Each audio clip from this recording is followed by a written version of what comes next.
जनूबी अफ्रीका में रेस्क्यू टीमों ने ज़ेरे ज़मीन कान में 24 घंटे से ज़ायद वक्त तक फंसे रहने वाले तमाम 260 कानकुनों को बाहिफाजत निकाल लिया।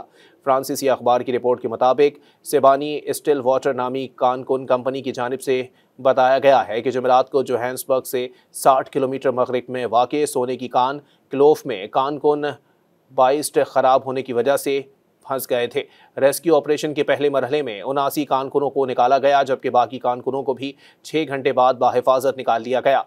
कंपनी के बयान में कहा गया है कि वाक़ये के दौरान किसी भी मरहले पर मुलाजमीन को कोई खतरा दरपेश नहीं था, इसलिए हंगामी रास्ते इस्तेमाल ना करने का फैसला किया गया, क्योंकि इसमें कानकुनों को तवील फासले पैदल तय करने पड़ते हैं। ये कान जोहान्सबर्ग स्टॉक एक्सचेंज में दर्ज कंपनी की सबसे गहरी कानों में से एक है। रेस्क्यू कार्रवाई के दौरान कानकुनों के रिश्तेदार कान के बाहर मुंतजिर थे। कान कंपनी का कहना है कि तमाम मुतासरा मुलाजमीन का मुकम्मल तिब्बी मुआयना किया जाएगा, जबकि मुलाजमीन के अहल खाना को भी ताउन फराहम किया गया है। जनूबी अफ्रीका में कानकुनी का शोबा लाखों लोगों को रोजगार फराहम करने का जरिया है। ये मुल्क दुनिया में प्लाटीनियम का सबसे बड़ा बरामद कुनंदा है और सोने, हीरे, कोयले और दीगर खाम मवाद को भी बड़ी मिकदार में बरामद करता है। यहाँ हर साल कानों के हादसात में दर्जनों कानकुन हलाक हो जाते हैं।